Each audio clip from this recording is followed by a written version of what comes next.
काल में महता योगी योगो नष्ट परंतप। ये इस्कॉन कई डिवोटी के जबान पे होनी चाहिए ये श्लोक। कभी भी रात में 12 बजे 2 बजे भी अगर किसी ने उनके पूछा तो बोलना चाहिए। विवस्मान ये पहला था, विवस्मान यानी कि सूर्यदेव, और दूसरा हुआ इच्छुवा, तीसरे हमारे पूर्वज हुए मनु तीसरे, और चौथा था अर्जुन। तो ये परंपरा से प्राप्त हो रही विद्या है, इसीलिए ये लीगल है, इलीगल नहीं है। इलीगल कब कहा जाता है? जो परंपरा से नहीं आती हुई गीता है। ऐसे मार्केट में आपको 800 गीता मिलेंगे, जैसे लोकमान्य बाल गंगाधर तिलक, उन्होंने भी लिखा है ना भगवत गीता, पर वो किसी परंपरा से जुड़ी नहीं है। अभी गुलबर्गा में एक लिखे हैं, वो तो किसी परंपरा से नहीं है, वो तो बायोकेमिस्ट्री के लेक्चरर है, बस अपने ख्याल से लिखे, तो वो परंपरा से नहीं है। जो परंपरा से आएगी वही गीता है। अच्छा ये बताइए दूसरा प्रश्न, भगवान ने अर्जुन को ही क्यों चुना गीता कहने के लिए? जब तो 5 पांडव थे, 100 कौरव थे, सबको छोड़ के भगवान ने अर्जुन को ही क्यों चुना? क्या खासियत थी अर्जुन के पास? भगवत गीता सुनाने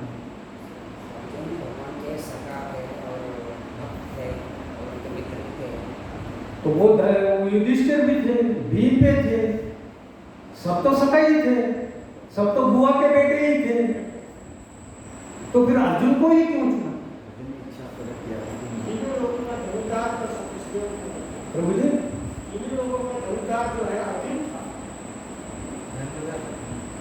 तीनों लोगों का नहीं था, उस संसार का धनुर्धर था, सर्वश्रेष्ठ धनुर्धर था एक।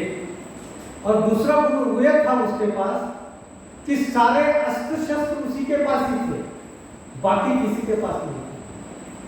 अश्वत्थामा सिर्फ ब्रह्मास्त्र चलाना जानता था, लेकिन उसको फिर से संभालना नहीं जानता था, जो अर्जुन जानता था। और किसी को शिव जी को परास्त करने की ताकत किसी में नहीं थी एक्सेप्ट अर्जुन। जब महाभारत पूरा खत्म होगा, युद्ध सब खत्म हुआ, जब चाह रहे थे कृष्ण, तब कृष्ण को छोड़ने के लिए अर्जुन जी गए, और जब रास्ते में पलट के आ रहे थे, शिव जी मिले उनको, तो शिव जी को परास्त करके जो उन्होंने पशुपात अस्त्र दिया था उनसे वरदान, और वो पशुपात अस्त्र सिर्फ इनके पास था, अर्जुन के पास था। एक दूसरा, तीसरा, अर्जुन सब्यसाची था, सब्यसाची करके उसको बुलाते थे। सब्यसाची का मतलब है वो एट ए टाइम दोनों हाथों से बांट छोड़ता है, एट ए टाइम, तो उसको सब्यसाची कहा जाता है। और चौथी बात, अर्जुन महारथी था, महारथी। एक होता है अर्धारथी, दूसरा होता है रथी, तीसरा होता है महारथी। तो तीन वैरायटी से इसमें, ये जो आधा रथी होता है ये सिर्फ एक आदमी से ही लड़ सकता है, और जो रथी होता है वो 100 से लड़ सकता है, जो महारथी होता है वो हजारों से एक टाइम लड़ सकता है।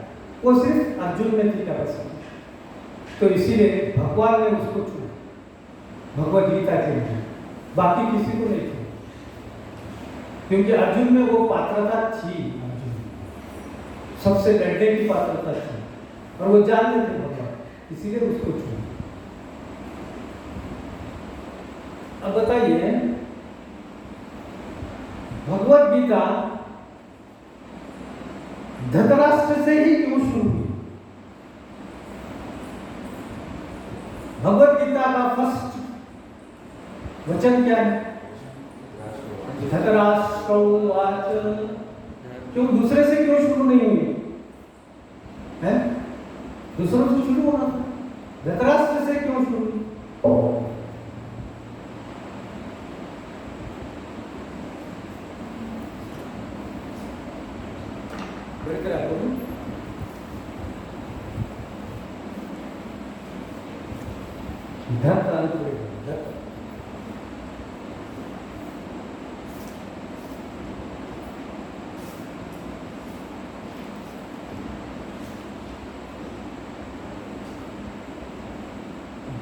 बुक नोट करी बेटा, हाँ धृत समझ में तो आया सकते।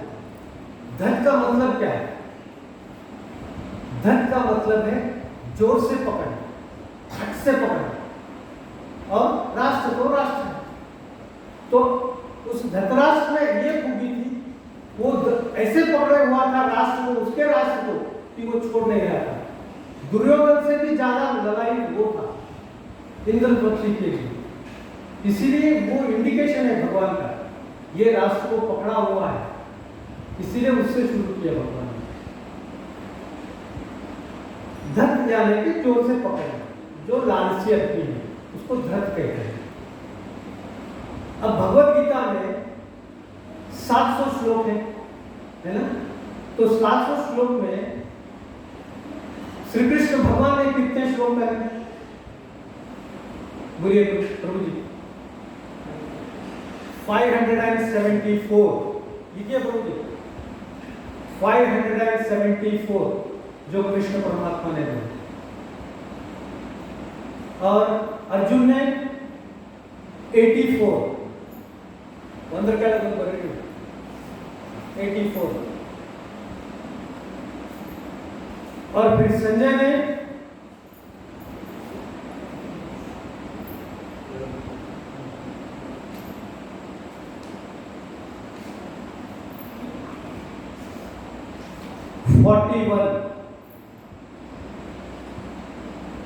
और धृतराष्ट्र ने 1। तो टोटल करो प्रभु जी कितने हुए देखो, हुआ 700। देखो एडिशन करके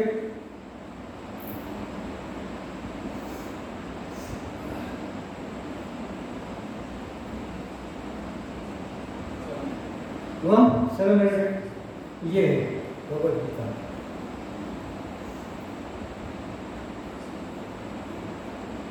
अध्याय नंबर 1 में इधर कुछ भी नहीं बताया। अध्याय नंबर 1 में ये चैप्टर 2 भागों में डिवाइड है। इसमें भी प्रथम श्लोक से लेके 26 श्लोक तक सिर्फ इसमें जो है सो ग्रेट वॉरियर्स के कौन कौन है, इनके शब्द के नाम क्या है, क्यों आए हैं, किस लिए आए हैं, ये सब 26 तक। 26 के बाद जब अर्जुन सब सुनता है और जाकर दोनों सैन्यों के बीच खड़े होता है, वहां से भगवद गीता शुरू होती है। बड़े देखो, वहां से भगवद गीता शुरू होती है।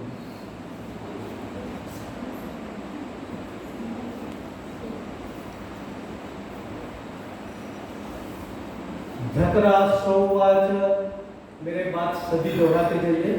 धृतराष्ट्रोवाच धर्मक्षेत्रे कुरुक्षेत्रे समवेतायुयुत्सवा मामका पांडवाश्चैव किमकुर्वत संजय। तात्पर्य इसका अर्थ है, धृतराष्ट्र ने कहा, हे संजय, धर्मभूमि कुरुक्षेत्र में युद्ध की इच्छा से एकत्र हुए मेरे तथा पांडु के पुत्रों ने क्या किया। अब यहां पर इस श्लोक में 2 बातें हैं, धर्मक्षेत्र कुरुक्षेत्र। ये धर्मक्षेत्र कोई अलग है या कुरुक्षेत्र भी अलग है? अब दोनों एक ही भूमि का नाम है, तो फिर धर्मक्षेत्र क्यों यूज किया गया? जब कुरुक्षेत्र ही ठीक था ना, फिर इसको धर्मक्षेत्र क्यों कहा गया और कुरुक्षेत्र क्यों कहा गया? Kurukshetra is the name of the battlefield. It's okay. Then why it is called as धर्मक्षेत्र?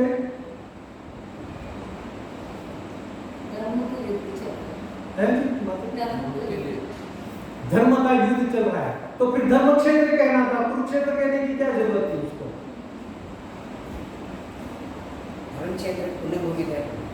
धर्म एक पुण्य भूमि है, वहाँ पर सत्य के नाम चलते थे, इसलिए वहाँ पर कुरुक्षेत्र युद्ध करने के वास्ते चुनाई गई। आपका आधा आंसर ठीक है। वो पुण्य भूमि थी। किस लिए पुण्य भूमि थी? धर्मक्षेत्र क्यों कहा गया, कुरुक्षेत्र क्यों कहा गया? पांडव डायनेस्टी में एक राजा हुए जिसका नाम था कुरु, तो उनके नाम के ऊपर वो कुरुक्षेत्र हुआ और उन्होंने वहां पर यज्ञ किया था, तो उसका नाम हुआ कुरुक्षेत्र। धर्मक्षेत्र क्यों कहा गया? क्योंकि जब परशुराम जी ने इस पृथ्वी को 21 बार सारे राजाओं को जो है परास्त किया था, और जब परास्त किया था तब वो उसी स्थल पर जाकर के 5 दिशाओं में उन्होंने जो है यज्ञ किया था। तो कुरुक्षेत्र का पहले का नाम परशुराम के हिसाब से पंचयज्ञ था, बाद में वो कुरुक्षेत्र हुआ। और धर्मक्षेत्र इसलिए हुआ कि जो भी देवतागण उनको तप करना था या यज्ञ करना था, कुछ भी करना था, तो उस युद्ध भूमि में आकर वो क्या करते थे, तो इसीलिए उसका नाम हुआ धर्मक्षेत्र। अब यहाँ पर धर्मक्षेत्र कुरुक्षेत्र समवेतायुत्सवा मामका पांडवाश्चैव किमकुर्वत संजय। अब धृतराष्ट्र ने संजय से कि क्या कर रहे हैं, मेरे और पांडु के पुत्र क्या कर रहे हैं, क्यों पूछा, ऐसी लालसा क्यों थी उसको? तुमको भी पता है, उसको भी पता है, सबको पता है, युद्ध भूमि के लिए गए हैं, युद्ध तो होना है, फिर क्यों पूछा ऐसे? एक प्रश्न आता है। धृतराष्ट्र को डर था कि कहीं उस धर्म क्षेत्र में जाकर के मेरा बेटा दुर्योधन अगर से बदल गया तो, क्योंकि वो पुण्य भूमि है, अगर पुण्य उसके दिमाग में आ गया तो, और यह बदल गया, अगर ये युद्ध नहीं किया तो, ये डर बता सकता था धृतराष्ट्र। और आगे कृष्ण है, क्या पता कृष्ण की क्या भूमिका होगी इसमें? तो संजय को बड़े जिज्ञासा से पूछते हैं कि मेरे और पांडुपुत्र क्या कर रहे हैं।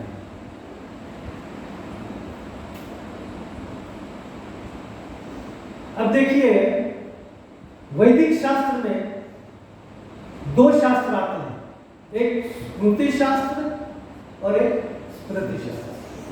श्रुति स्मृति दो शास्त्र आते हैं। तो स्मृति शास्त्र वो होता है जिसमें पुराण आ जाते हैं। स्मृति मीन्स सोच के, रिमेम्बर करके लिखना, वो पुराण। और श्रुति वेद आते हैं, श्रुति वचन, यानी कि जो परंपरा से चलते आ रहे वचन जो है वो श्रुति वचन है। और भगवत गीता तो भगवान के मुखारविंद से आई हुई है। तो ये क्या है, इस भगवत गीता में दोनों है, श्रुति भी है, स्मृति भी है। अब श्रुति कैसी है? भगवान के मुखारविंद से आई हुई भगवत गीता है। पर स्मृति कैसी हुई? क्योंकि संजय ने इसको सोच सोच करके धृतराष्ट्र को बताया, इसीलिए ये स्मृति में आ गया। स्मृति दोनों है इसमें, तो इसीलिए ये लीगल प्रोसेस माना जाता है इसको, ये भगवत गीता। तो धृतराष्ट्र का ये पूछना इसीलिए था कि कहीं दुर्योधन बदल न जाए उस भूमि में जाकर।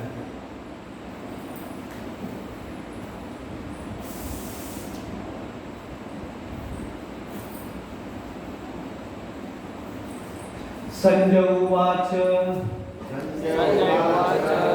दृष्ट्वा तु पाण्डवानीकम् यूढं दुर्योधनस्थिताम् आचार्यमुपसंगम्य राजा वचनं ब्रवीत। संजय ने कहा, हे राजन, पांडु पुत्रों द्वारा सेना की व्यूह रचना देखकर राजा दुर्योधन अपने गुरु के पास गया और उसने ये शब्द कहा। अब क्या कहता है देखेंगे त्रिशे श्लोक में। पश्येतां पांडुपुत्राणां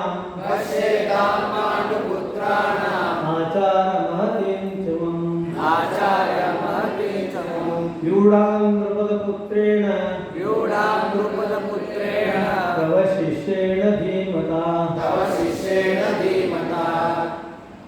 तीसरे श्लोक में पांडवों की पूरी सेना रचना देख करके दुर्योधन अपने सेनापति द्रोणाचार्य के पास जाते हैं और बताते हैं, देखो द्रोणाचार्य जी, आपका ये जो शिष्य है द्रुपद पुत्र, ये सेना को कितनी अच्छी तरह से रचा हुआ है, व्यूह रचना, और ये आप ही का शिष्य है, ये बताता है। अब द्रुपद पुत्रेण तव शिष्येण धीमता, दुर्योधन अपने गुरु को बता रहा है, जबकि he is the expert in warriors. Dronacharya सारे नियम जानते हैं, सब वॉरियर के नियम उनको पता है कि किसने व्यूह रचना की तो कैसे तोड़ना है, क्या करना है, सब है। लेकिन ये इंगित करता है कि कहीं देखो आपका द्रुपद पुत्र इतना अच्छा रचा हुआ है और उसकी रचना से कहीं हम युद्ध ना हार जाए, ये द्रोणाचार्य को जाके बताता है। जबकि द्रोणाचार्य को हर चीज की पता है, फिर भी ये गर्विष्ठ आदमी, कली से पैदा हुआ सो है दुर्योधन का, जब भी अंकलन किया जाता है तो he is the representative of the कली। कली जो होता है उसका रिप्रेजेंटेटिव है दुर्योधन। इसीलिए कभी कोई दुर्योधन बोल के कोई नाम सुना है? कभी किसी माता जी ने अपने बच्चों का नाम रखा है दुर्योधन करके? नहीं रखते। ऐसे ही फिल्म इंडस्ट्री में एक प्राण था, विलन है। जब प्राण का दौर चल रहा था तो आप कभी बॉलीवुड का नेट पर मार के देखो, प्राण का जब चल रहा था दौर तो उस दौरान 20 साल में कोई माता अपने बच्चे का नाम प्राण करके नहीं रखा।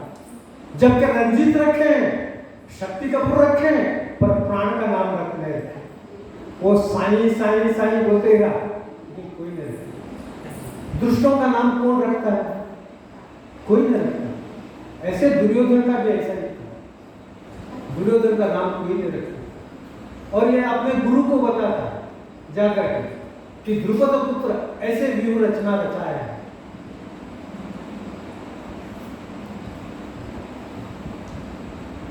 अत्र शूरा महेश्वासा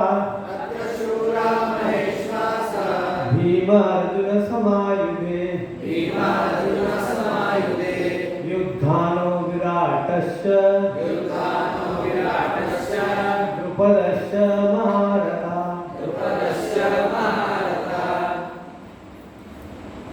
ये द्रुपद जो थे ये बहुत ग्रेट वॉरियर थे। द्रुपद कौन है पता है आपको? द्रुपद राजा, जोर से बोलिए माता जी। काल द्रौपदी जी के पिताजी थे द्रुपद। द्रुपद और द्रोणाचार्य दोनों गुरु शिष्य थे, दोनों गुरु बंधु थे। द्रोणाचार्य और द्रुपद गुरु बंधु थे। जब गुरुकुल में पढ़ते थे तो दोनों की अच्छी दोस्ती थी। और द्रुपद तो राजा थे,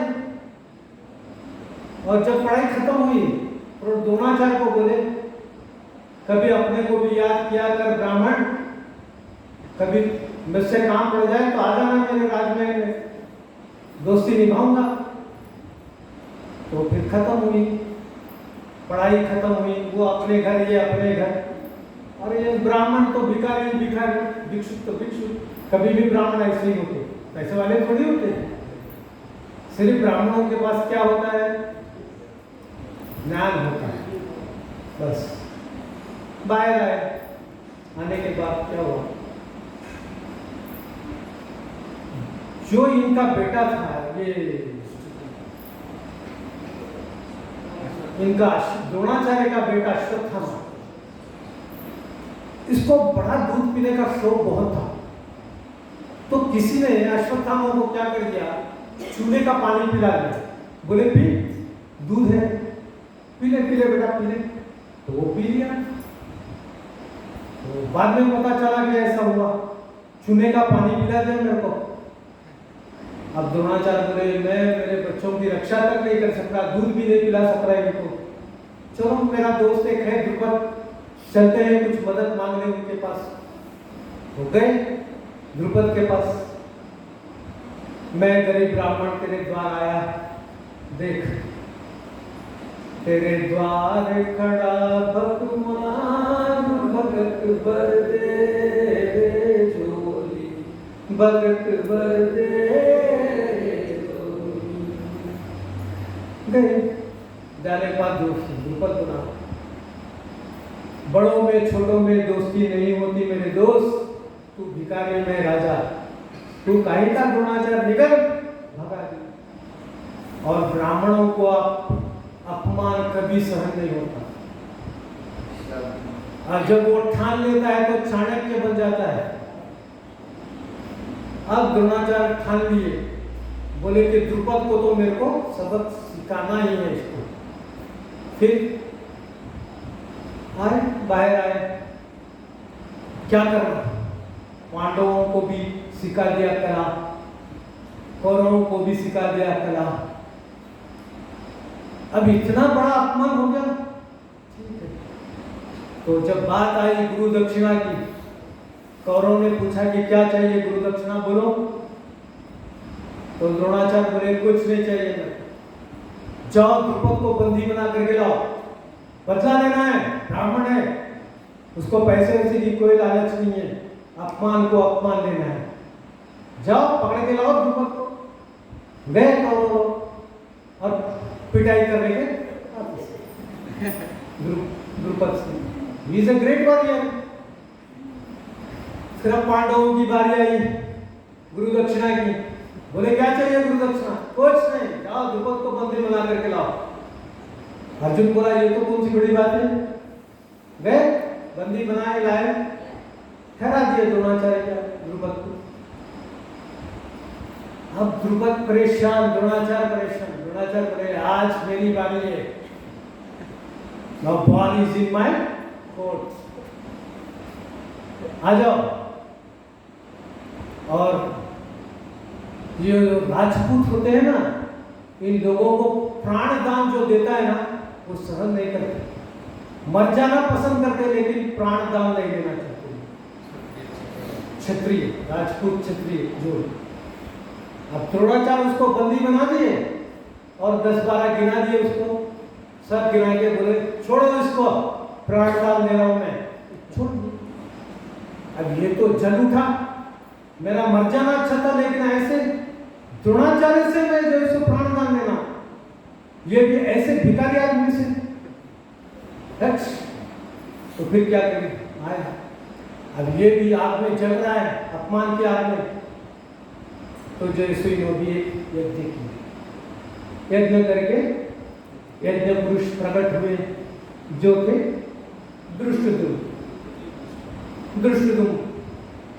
दृष्टद्युम्न। आए बाहर द्रोणाचार्य को मारने के लिए, उन्होंने दृष्टद्युम्न को प्रकट किया। लेकिन द्रोणाचार्य की विशेषता देखो, जब सारी कलाएं सीखने के लिए फिर दृष्टद्युम्न को द्रोणाचार्य के पास ही भेजा गया। फिर द्रोणाचार्य अपने मन में कुछ भी क्लेश नहीं रखते हुए सारी कलाएं उसको सिखा दृष्टद्युम्न को।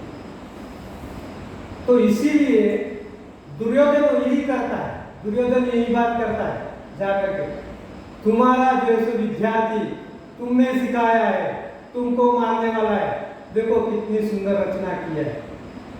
ये इनकी दुश्मनी थी द्रोणाचार्य की और द्रुपद।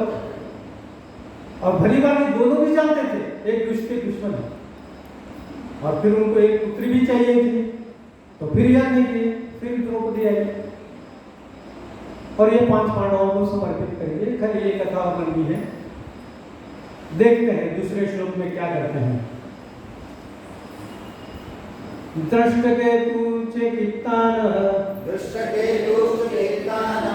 काशीराजस्य वीरवान् पुरुजित् कुन्तिभोजस्य शैवस्य नरपुंगवान्। इसके साथ ही धृतराष्ट्र, दृष्टकेतु, चेकितान, काशीराज, पुरुजित्, कुंतीभोज तथा शैव जैसे महान शक्तिशाली योद्धा भी यहाँ पर उपस्थित है। ये सारे अभी वहाँ पर सैन्य की निरीक्षण चल रही है, कौन कौन है इसमें, क्या क्या नहीं, यही बातें इसमें बता रहे हैं। युद्धा मनुष्य विक्रांत उत्तमोजाश्च वीर्यवान् सौभद्रो द्रौपदेयाश्च सर्व एव महारथा। पराक्रमी, युद्धमान, अत्यंत शक्तिशाली, उत्तम, सुभद्रा के पुत्र, द्रौपदी के पुत्र सारे वहां पर उपस्थित हैं, यही बता रहे हैं श्लोक में। अब ये 26 श्लोक तक सारा यही चलेगा, कौन कौन उपस्थित है, कौन कौन उपस्थित नहीं है, किसका शंख क्या है, शंख के नाम क्या है, किसने कौन सा शंख बजाया, क्या बजाया। ये टोटल 18 शंख के नाम है इसमें। ये 18 शंख के नाम इसलिए बताए हैं कि युद्ध खत्म होने के बाद भी ये 18 लोग ही जीवित थे, जबकि नारायण सेना भी खत्म हो चुकी थी। अब जब आप देखेंगे तो यहाँ पर 7:12 की रेशियो थी। पांडवों की सेना 7 थी और कौरवों की सेना 12 थी। फिर भी वो सब खत्म हुए, फिर भी ये बचे 7-12 की रेंज में। अब देखते हैं नेक्स्ट स्टोरी। अस्माकं तु विशिष्टाय तानि बोधत्विजोत्तमा नायका मम सैन्यस्य संज्ञातं तान् ब्रवामि ते। किंतु हे ब्राह्मण श्रेष्ठ, आपकी सूचना के लिए मैं अपनी सेना के उन नायकों के विषय में बताना चाहूंगा जो मेरी सेना को संचालित करने के लिए विशेष रूप से निपुण है। ये कौन बोल रहे हैं? दुर्योधन। किसको बोल रहे हैं? द्रोणाचार्य। अरे द्रोणाचार्य तो इज द सेनापति, तुम्हारे सेना का तो सेनापति है वो, उसको मालूम नहीं है उनके अंडर में कौन कौन जो है युद्ध करने के लिए आया है, कौन कौन नहीं है, और तुम उसको बता रहे हैं। यही होता है गुरु अपराध, क्योंकि ये कली का अंश है ना, उसको किसी गुरु से क्या मतलब है? उसको बताना है आई एम द ग्रेट, तुमसे भी मैं ग्रेट हूं। वो इसलिए बता रहा है, बार बार जाके द्रोणाचार्य को, भीष्म को इसलिए टोकता है कि कहीं वो भी तुम्हारे शिष्य है, कहीं तुम उसके प्रेम में अटक के युद्ध हम हार न जाए, इसलिए वो बार बार जाकर के उनको टोक करके बताता है। मेरी सेना में आप स्वयं भीष्म, कर्ण, कृपाचार्य, अश्वत्थामा, विकर्ण तथा सोमदत्त का पुत्र भूरिश्रवा आदि है जो युद्ध में सदैव विजयी रहे हैं। ये सब गिनाता है। आपको पता है कौरव 100 क्यों थे? पता है? 100 कौरव एक ही साथ पैदा हुए। कैसे पैदा होंगे? इसीलिए हम जब भी बात करते हैं शतमूर्ख को कहते हैं। बातों बातों में शतमूर्ख का स्तर है, गाढ़ा है। शतमूर्ख का स्तर बोलो बोल, शतमूर्ख जैसे सौर मूर्ख, ये वही थे गौरव थे, शतमूर्ख थे। ये कैसे पैदा हुए मालूम है आपको? पता है? जब गांधारी को पता चला कि कुंती महारानी जो है सो गर्भवती है, मेरे से पहले ये कैसे गर्भ हो गया, इसको नहीं होना चाहिए, ये द्वेष आता है उसमें।